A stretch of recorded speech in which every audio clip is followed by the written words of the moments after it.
Hey there, I'm Pete Townsend, and this is Money Never Sleeps. We look inside the minds of entrepreneurs and at the crossover of startups, enterprise, finance, technology, and life as we know it. This episode of Money Never Sleeps is sponsored by Pat FinTech, the training partner that demystifies fintech and digital finance for financial services professionals. On the show this week, we've got Ernest Cantillon. My name is Ernest Cantillon, and I'm the CEO of DramEx. And Brian Elders. I'm Brian Elders, CEO of Source Digital Assets and an advisor to DramEx. To tell us all about DramEx, which is a community-governed whiskey marketplace coming to market in Ireland and internationally at the same time. Or more simply, DramEx is where whiskey meets crypto. Across the trading lifecycle and around the world, DramEx will enable you to efficiently manage risk and capture opportunities previously unavailable in the digital whiskey marketplace. In this episode, we get into the genesis of the DramEx business through Ernest's life story as a hospitality entrepreneur and Brian's path through finance and into digital assets. Why the timing is right to bring DramEx into this $63 billion global whiskey market, the bridge between whiskey and crypto through NFTs or non-fungible tokens, and the link back to Ernest's and Brian's top lessons learned in business that are helping to shape DramEx as we speak. All right here on Money Never Sleeps. How's the weather down in Cork today? It's a perfect summer day with rain. Yeah. Is it? Listen, looking ahead to the next week here in July in this wonderful country of Ireland, all I see is clouds ahead of us, but it's par for the course, right? I was actually looking at it this morning, and within the time I had the weather app up, Monday switched to partly cloudy instead of rainy. Outside dining weather, unfortunately. Mm. You got it. Listen, great to have you guys both on the show. Thank you so much for joining. Thanks, Pete. Want to hear all about DramEx, how you guys are getting this going. Obviously, I'm on board as an advisor as well. But just to get started, Ernest, can you share with us your backstory and how you got to this point of getting DramEx going? Sure. So I've been in hospitality since I left university nearly 20 years ago, which is still frightening and a bit disappointing to say. 20 years went very quickly. So I own some bars and restaurants in Cork. So after about 10 or 15 years of selling other people's drinks, I kind of had a desire to sell my own. So out of that, Kinsale Spirits was born. So a guy called Tom Reardon, who actually gave me my first job in a bar that he owned 20 odd years ago, decided that he wanted to get into the gin and whiskey business, and he asked me to get involved with them. So that became Kinsale Spirit Company, and that's going about, we're probably in year 6 now. 3 years of getting it going and bits and pieces, and 3 years of good growing trade, thank God. So that then educated me in the whole world of whiskey and whiskey trading and markets, or lack of, as the case may be, and trying to solve some of those problems. Our desire to create a whiskey brand initially without a distillery led to seeing could the introduction of blockchain and DeFi and all the wonderful things in Brian's world, could they help solve some of those problems. And I had met Brian at a Blockchain Ireland event 3 or 4 years previously and was able to track him down through to the beauty of LinkedIn. Not that I didn't keep your business card cherished, Brian, for the day I emergency needed it, but LinkedIn is great for that stuff. So I was pleasantly surprised that you weren't back in Hong Kong, that you were in Ireland. So I tracked Brian down and off we went. Awesome. That's great. Brian, how about you? Bring it all together. I started in Ireland back in the 90s working in a bank, and I wasn't here long. God bless you. Yeah. This is before the banks blew themselves up. So back in the old days. And it was with AIB I was with. And very quickly after joining, I ended up in Poland with AIB. And then after that, Hungary. So most of my career with AIB was actually in Europe. And my life then took me from Hungary over to Singapore. And I was working in a bit of quant finance in Singapore. And I came across Bitcoin. And I was very interested in what Bitcoin was. So I still have many regrets about not doing more about it back in 2011. In retrospect, and is 2020 vision.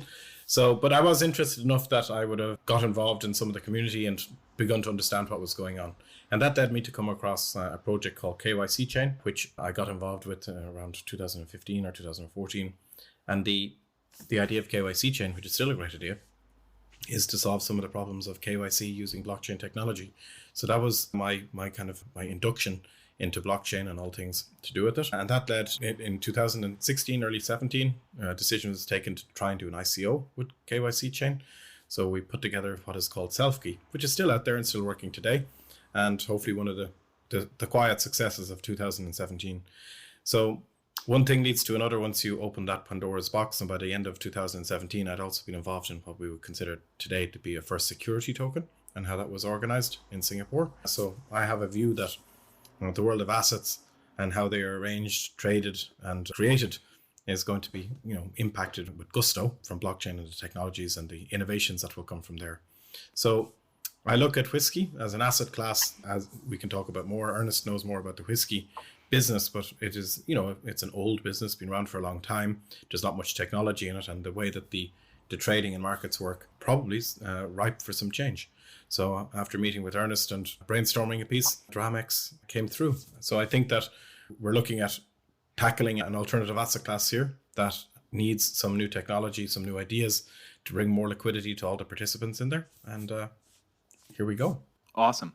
You want to tell us, getting more into the detail, Ernest, what is DramEx, starting from a whiskey perspective? Sure. And then we'll talk about the digital asset perspective as well, as you just mentioned, Brian. Sure. So with the whiskey business, it's different in the traditional big markets. So Scotland, Ireland, and the US being the main ones. The products are different, how they're made is different, but they all face largely the same challenge in that there's a serious lack of liquidity. You spend a lot of money to build a distillery, and then you have at least a 3 or 4 year wait time while you lay down your product, so your cost of production is sitting there, and you're meant to be producing all the time as you go along and laying down stock. If you want older stock, which most people do, that's your capital tied up for longer. So it's a very illiquid business, pun intended, I guess, and that's a challenge. So, for example, Cantillon Spirits, my own baby, we released a whiskey without having a distillery because of challenges like that. And that presents its own challenge in that you are dependent on distilleries releasing their products to you, and so it makes supply chain uncertain and trickier. So that's the whiskey side of it. Then from the investor side of it, I suppose the good thing about whiskey is it's a very steadily appreciating asset, and following graphs of its pricing, it's held up very well through recessions and different events over the years. And I think the space is ripe for innovation. You have investors who are looking for assets at the moment that are giving a good return where most places aren't, that are reliable, which is something that couldn't be said of everything, I guess, in the cryptocurrency space. Hopefully that's not too controversial, but I guess reliable isn't a word that would be used there that often. And I felt that by marrying up these two bodies in some way, the illiquidity of the whiskey market and the desire for new asset classes, especially if they could be digitized, by bringing those two together in some way would solve, everybody's problems. I'm with you. And Brian, from the digital asset perspective, do you want to get more into that side of it? Yeah, there's various different ways of looking at this. You're looking at a product, you're looking at perhaps a security. So there's many ways you can slice and dice whiskey as an asset. But I think, as Ernest said, for sure what you're going to end up with is an asset that has a fairly reliable, as assets go, who knows, things go up and down, but a fairly reliable kind of path from when it is created to when it is put in a bottle and sold to somebody. So you can apply, say, NFT technology to this, and you can take a cask. A cask is a well-known, it's something that is well documented, mainly because the taxman wants to get paid his revenue, and so that you can apply an NFT to that, and then you can look at creating a marketplace where those NFTs, based on a construct that you put together, can be relied upon as representing those casks, and then you can, from there, take the first steps towards creating a market. Great. Non-fungible tokens are Yes. NFTs. And just for folks who may not be familiar with that, Brian, can you talk about how a non-fungible token can represent this cask of whiskey and be tied to it so that you have this provenance that the two are forever linked for the most part? Yeah, I would say we're at the beginning of an innovative cycle here, and even DramEx is going to be part of that. So I think we're going to have to look at in some considerable detail about how these things are linked together. Maybe I can take a slight diversion and I can talk about gin for a second, and more specifically Austrian gin. So there's an Austrian gin out there, and what they have done is they put NFC technology into the bottle. And that NFC technology is NFT. So that bottle is identifiable both through the NFT related to it, and you can use the NFC technology to scan it with your phone or otherwise to prove that it is what it is. So I would say we won't use that technology with the cask, but there will be a documentary trail that will prove the provenance of the cask. Okay, I got it. And then, Ernest, I mean, this is a big global market, right? This is a $63 billion market, and bringing DramEx to market in this, like you said, this old traditional market, it's a big undertaking, right? We saw last year an NFT, non-fungible token, being sold for 63 million, right? Which was a piece of art by people. And, I don't think a bottle of whiskey has ever gone for 63 million, but, the sky's the limit, right? How do you see this unfolding in such a big So I market? had my own little part to play in that. So with Kinsale, we tokenized the cask and we sold it on OpenSea. Oh, it's probably 3 or 4 months ago now. And it was the first cask auction in that way. And we're lucky it got some interest of the right people, and there was some good bidding on it. And it sold for $100,000, which was a nice even figure, and it was a good payday for us, I guess. It was also good press. And there was lots of learnings from us in that I could see that the interest was out there. But at the same time, that's not the kind of item that people were looking for on OpenSea. It wasn't the best forum for it. And so there's lots of, it's funny, from an industry that's been very traditional for a long time, people can see the big attraction of using blockchain to deal with provenance. So that's a big thing. Not so much in Ireland, but there are certainly some markets where counterfeiting is a big problem with whiskey. There'd be huge issues in certain countries. So there's big issues being changed. There are also the number of big distilleries, particularly in the US and in Ireland. Powerscourt, our own Powerscourt distillery in Ireland, announced that they were tokenizing their casks earlier this year. People are kind of dipping their toe in the water in this space anyway, which gives me the indication that the industry is open to innovation. Maybe disruption is too strong a word, because I think sometimes disruption happens when you're not open to it and you're kind of dragged along, whereas I don't think that's the case here. I think that, and also I suppose it helps that Irish whiskey is growing at a phenomenal rate, particularly in markets like China and in Africa. So it's an industry kind of on the move anyway. And I think when something it's growing at a fast pace and evolving, there's lots of new players, lots of new investors. Thankfully, it's a good time to bring innovation to it. So I think that industry is going to be open for it. Yeah, I hear you. There, and I've shared this story before with both of you guys, but what really got me thinking about this was my buddy Damo, who works for a liquor distributor. And he said, listen, Pete, I know you like whiskey. I've got these 2 different kinds of limited edition whiskey being released. And would you like a couple of the bottles? And I said, absolutely. And it was, I don't know, might have been €125 for the 2 bottles, something like that. And then about a month later, he's over again. And I said, hey, do you want to open that up? He's like, dude, do not open up that whiskey. I'm like, what do you mean? He said, it's already going for 800 pounds a bottle on some whiskey marketplace in the UK. And I said, well, geez, I didn't know that. But if I were to do this all over again from scratch, because I'm not allowed to open the bottles, not allowed to drink them, because I'm going to have to do something with them financially at some stage, or so Damo tells me.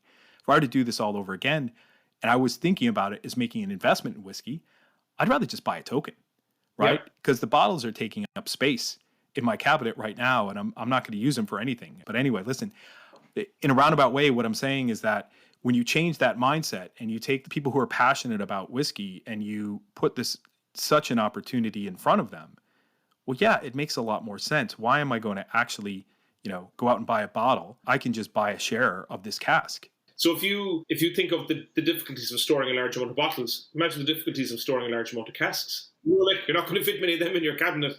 Yeah. And it's probably not such a good idea to have 250 litres of whiskey sitting in a cask. But there's a whole, science of traditional own cask maintenance and all that anyway. And there's, people trained in it. But I think that it's difficult at the moment to act. So as you said, your buddy Damo made you aware of that opportunity coming up. And it's tricky from people outside that whiskey clique to get access to those rare bottles. They see it, and they see it on the secondary market. So they see it on, Celtic Whiskey Auction or Swiss Whiskey Auction. Geez, what I would love to have the opportunity to, be in a waiting list or buy that day one. And to even a bigger extent with casks, they'd say, Jesus, there's a new distillery there. And I saw that they sold off their first 100 casks as a fundraising thing for the distillery. I'd love to have had an opportunity to buy one of them, but now they're locked up for 10 years. So I think bringing accessibility to that and some equality even to it will be good for the market as a whole, because look, the more people investing in whiskey, the better for everyone. The better for people who already have those assets, the better for the people who are making them, and all the better for the people on the outside who say, I'd love a new asset class to invest in. And I agree with you, tokens are the way to do it. They're just from creating a vibrant market where things are easily tracked, traced and sold on. It's a lovely solution. And exactly, I think what you're saying is the 2 things is here. First of all, you're creating the asset that is tokenized, and then you have the marketplace for it.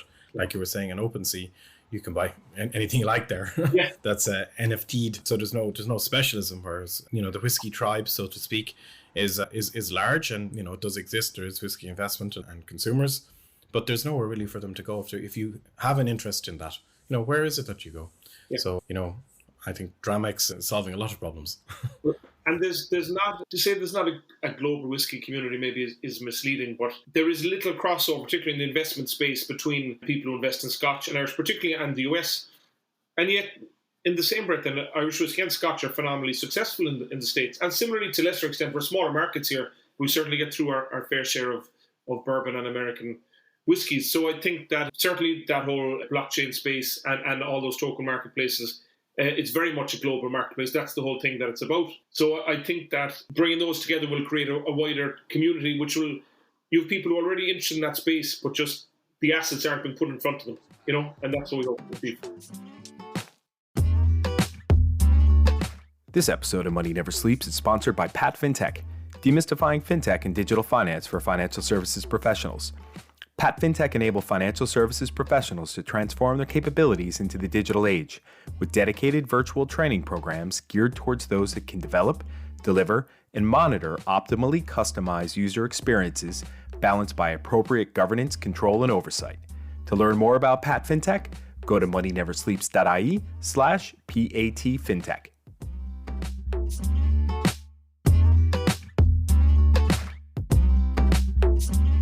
Yeah, I mean, I was listening to someone this morning talk about their community building approach, right? And what they said was that it's 3 concentric rings.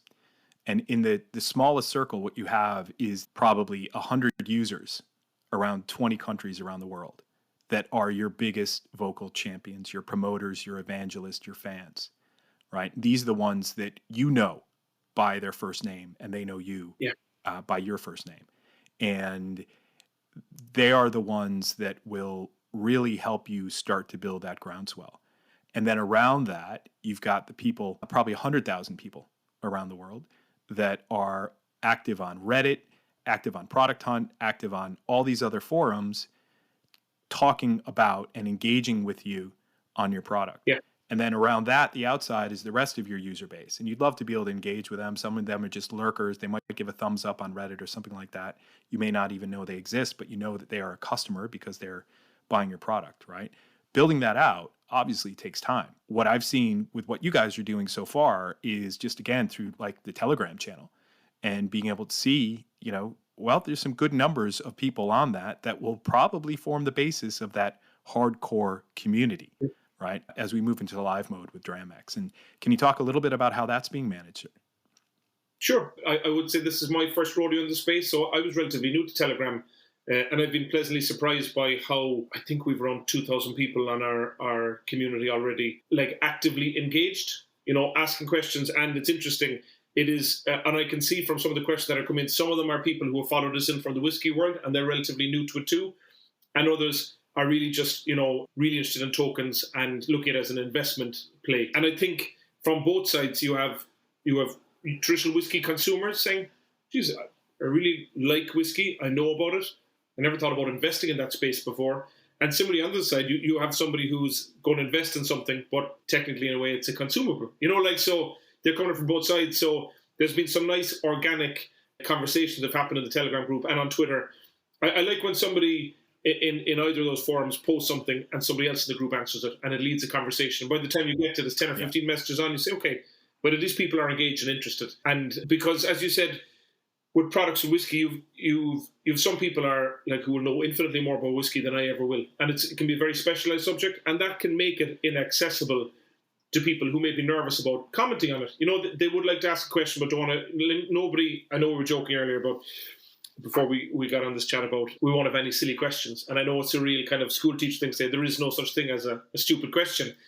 But you right. Don't want to, and I'm still asking them, but I've had 6 months now of Brian explaining to me the difference between, not all NFTs are tokens, but all tokens are NFTs and lots of other things. And I've come out with some clangers, real clangers and questions, and some of them live on AMAs. And on the other side, with that crypto market, you have people who are there since, like Brian, since 2011 and breathe the space and are like active change agents in things like DeFi, and that things are changing by the day. So that's intimidating as well. So having the crossover, I think, is nice. Somebody is interested in one space or the other, and then they can drift in between them. Ernest, maybe just in your kind of your first rodeo, as you so to speak, maybe just give us your views on your first few AMAs, because I think you had an experience. Yeah. Well, And those are, for those that don't know, AMAs on Telegram are Ask Yeah. Me Anything. Maybe they should be called DMCs, like the deep meaningful conversation, because the questions are they come hard and fast. Literally, my first one, I took a video of it. Part of it is audience questions, and they unmute the conversation, and you get hundreds of questions pop up in like 20 seconds. A video for one LinkedIn, because it's intimidating, and you got to answer those live. So you get a few. I'm trying to, Pete. I'm trying to give you a couple underhand throws to start you off. Yes. Yeah. Meatballs. So you get, tell us about yourself and tell us about DramEx, and then you get, what are your token economics going to be, and you mean tokenomics, token economics, and you're trying to type live and whatever. But they're a very good way to engage with big numbers of active communities, and there's a live count on how many people. So you see how many are in the community, but how many are online. And you can kind of tell if that number is going up or down, whether you're losing the audience. It's very transparent. So, and also you can see how many of those people then migrate and follow you on Twitter or follow you afterwards on Telegram. But they're hardcore at the time. They're intense, but they're very beneficial, because once you've answered that question once, you're ready for it the next time it comes up. And you can polish it and so I've done maybe a dozen of them. And enjoyable, beneficial is more of a word that I'd use than enjoyable. I hope for the audience. It's crazy maybe it's just beneficial for them too. But it's craady how you mentioned crossover, and I love crossover. And I saw Ollie Walsh from Pipit, who did a crowdfunding campaign on Spark crowdfunding. Very successful. He did. It was very successful, and he's doing kind of these quasi AMAs, where they're kind of crowdsourcing some questions and then does a video, puts it up on LinkedIn, and he's got a slide deck on the screen behind him that he's going through as he's talking through this. It's just, it's awesome to see all that happening and see that AMA culture moving from Telegram back to these old school channels. Like LinkedIn is definitely an old school channel, right? Well, I think it makes so much sense to know what people want to know and to tell them that, rather than just be firing out lots of information that they're interested in or not. It cuts the chase. And as I said, even for us, we're talking to, there's a whole fundraising investment piece, which goes hand in hand with this. And I'd much rather be asked that question in an AMA and try and figure out the answer than in front of a fund manager. I'd rather have it practiced and perfected once or twice that way than the other way around. Turning the tables on that, I've got a list of 40 questions that you should be asking fund managers, VCs. It's good stuff. Speaking of crossover, you mentioned bringing whiskey into the crypto space or the NFT space, and also at the same time bringing NFTs into the whiskey space. On the whiskey side, you've got some folks like my buddy Damo, who, when he comes over for dinner, I try to tell him about Bitcoin. He just doesn't want to listen, right? And then you've got, on the other side, I'll call him an associate, who will talk to me till I'm blue in the face about the next big crypto project. But if I want to have a glass of whiskey with him, he says no, right? He just doesn't like whiskey. So is there a bridge here for the whiskey lovers into the crypto space, and then the crypto lovers into the whiskey space? We're managing both of those at the same time. Maybe I'll start, Ernest. There needs to be some real secret sauce there to make that happen. I would agree, and I suppose I have faith in DramEx because there's a real problem in a real market getting fixed with real technology. But you're absolutely correct. The when Lambo people look at whiskey as a really boring asset, right? But if you look at your deposit account and you look at the return on whiskey, it's a really exciting asset. Yeah. So just because you have an exciting asset doesn't mean anyone's going to be involved, and just because the Moon and Lambo people might not be seeing those exponential returns in something doesn't mean they wouldn't be interested in this. In that, when they are looking at a port in the storm, an asset class like whiskey it's not getting no return like a deposit, but it's getting some sort of return as you decide which punt to take next. Finding the bridge between them, I think, is a challenge that's going on in the world of digital assets all the time. It's not just whiskey, and I don't think there is a well-beaten track on that bridge yet. So I think we're exploring new ground. We're experimenting and exploring how this links into DeFi and things like this. But I think it's part of the exciting journey of DramEx will be to build that bridge for this particular asset class. Yeah, I like that. They're like I mentioned before, the community building. And when I say community building, I don't mean everyone going out and picking up trash in their estate all together on a Saturday morning. I mean being able to bring people together digitally from different walks of life, from different demographics that will have different buying mechanisms, have different ideas about investing, and you want that melting pot. You definitely want that melting pot in order to grow this big online digital community around this. Thinking about some of the more forward-thinking ideas, any good startup needs a good 10 years to mature, right? Where you say that it takes a couple of years at least to get from inception point of the idea through to a product ready to go. I've seen it happen in as quickly as 3 months, right? But call it 2 years. Then you've got a good 5 years to get through the rounds of getting up to a certain revenue level, getting up to through Series A, B, C. And then once you're at Series C in 5 years, now this is in traditional venture funded businesses, mind you, right? 95% of companies don't make it to Series C because they're either bought out or they die, right? And then after Series C, it's probably another 5 years to get to the public market. So great, 10 years to really mature.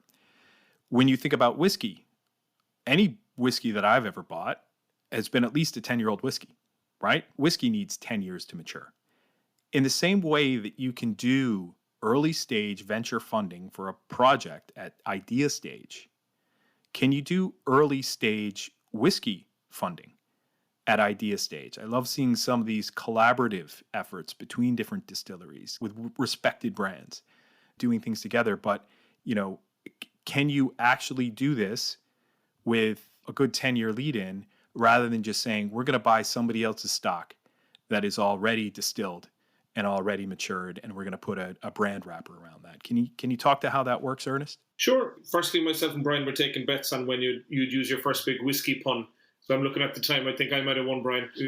I thought it would come sooner, but I'm still impressed, Pete. I'm still impressed. It's a good one. We unintentionally, sometimes every conversation is littered with puns. We can't help it. Just there seems to be a lot of that when we talk about it.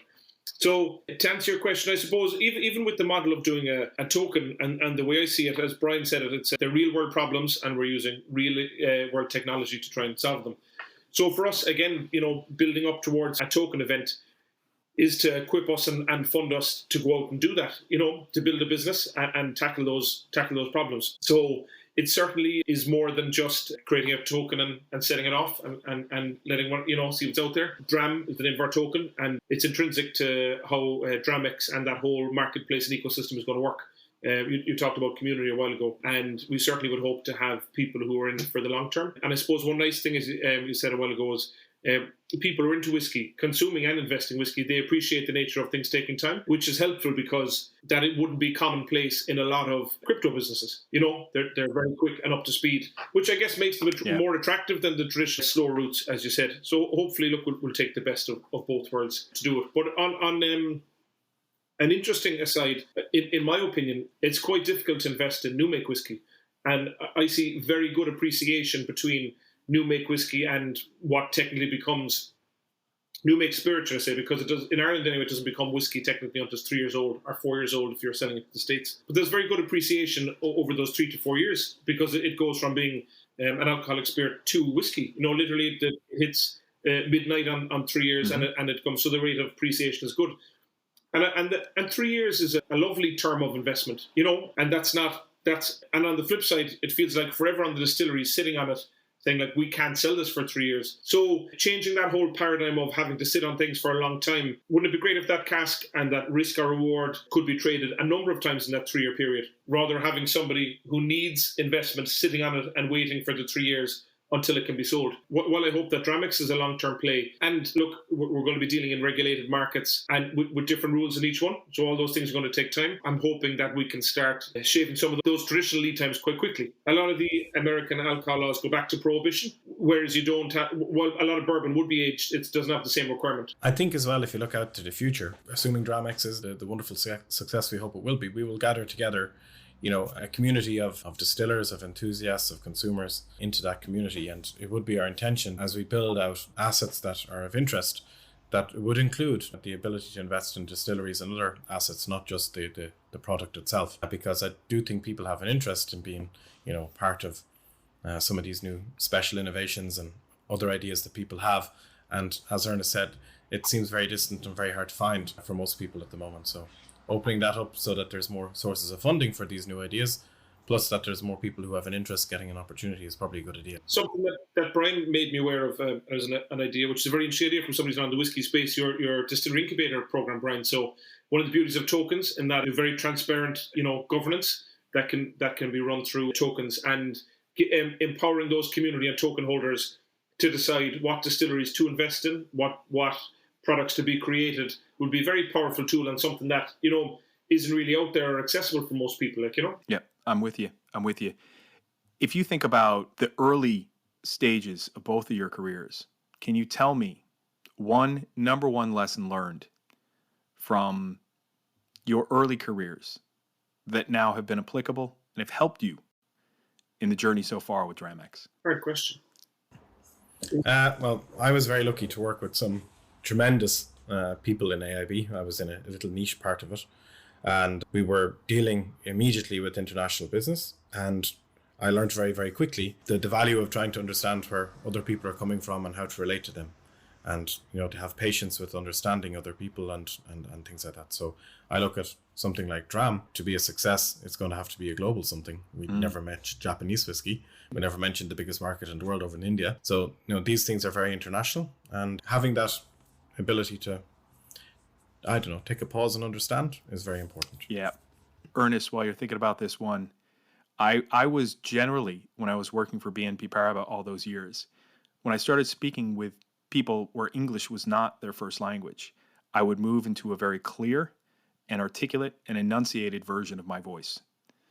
And we were working with a group in Brazil. And even though there were some people on the project team in Dublin that had perfectly articulated versions of the English language coming out of their mouths, I was the only one they could understand. Because not only were you speaking clearly, but you were also listening. And that is critically important, right?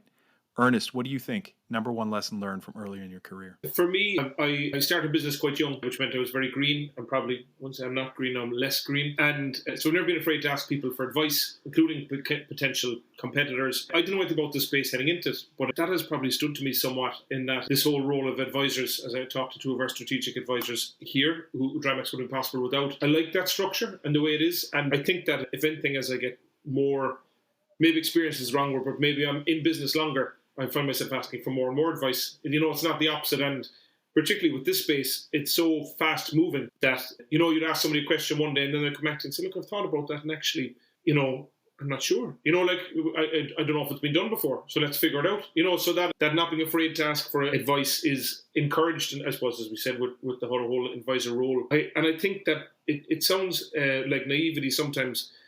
But I think that if you're confident in your idea and your abilities, I think it's okay to ask people for advice.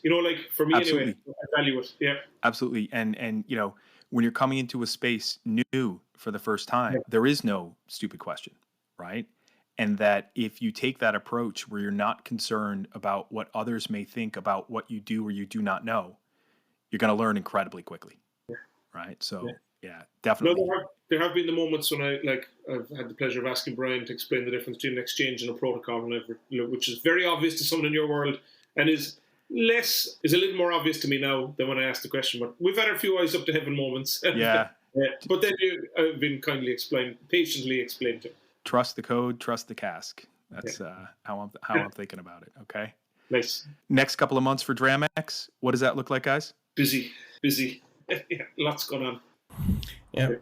I think the crypto market and indeed the world markets are in a very interesting space right now. I think that DramEx will have to roll with those changes. But I would say what's important now is that some of that initial momentum that's there, that community, that evident community that's interested in this, needs to be gathered through. A fundraise needs to happen, and the building of the product needs to commence. So I think that it'll be all hands to the tiller to deliver that. Absolutely. I hear you.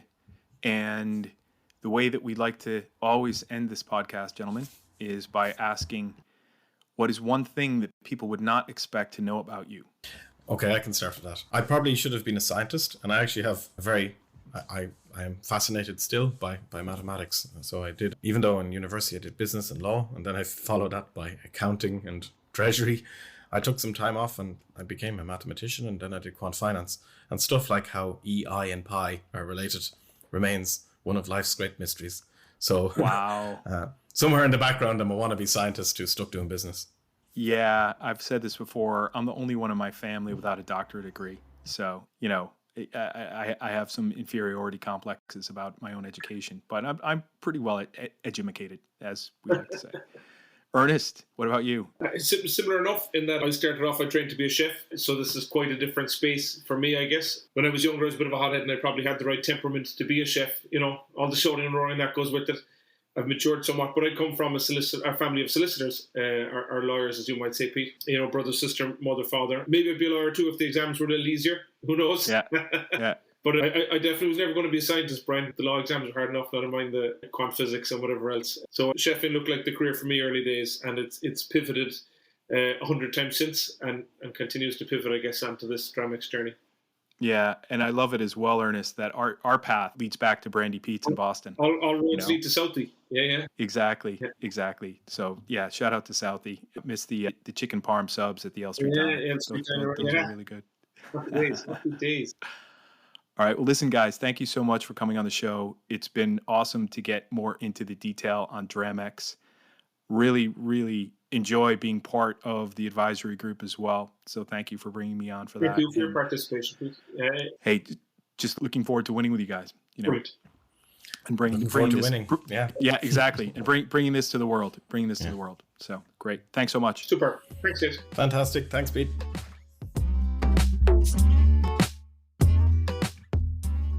That does it for this week, folks. Thanks to Ernest and Brian for opening up their minds to help us figure out why they do what they do. Links to get in touch with Ernest and Brian and learn more about DramEx are on our website at moneyneversleeps.ie. So check us out online and subscribe to our Money Never Sleeps newsletter as well. Also, thanks to Conan Brophy from Create Sound for mixing and editing this episode. Conan is an excellent media man to get in touch with when you're thinking about launching your own podcast. As for me, I'm the founding partner at Norio Ventures, and I'm an early-stage startup advisor and investor focused on fintech and digital assets. If you'd like to talk to me about your business, drop me a voicemail on moneyneversleeps.ie. Finally, till next time, thanks for listening. See ya!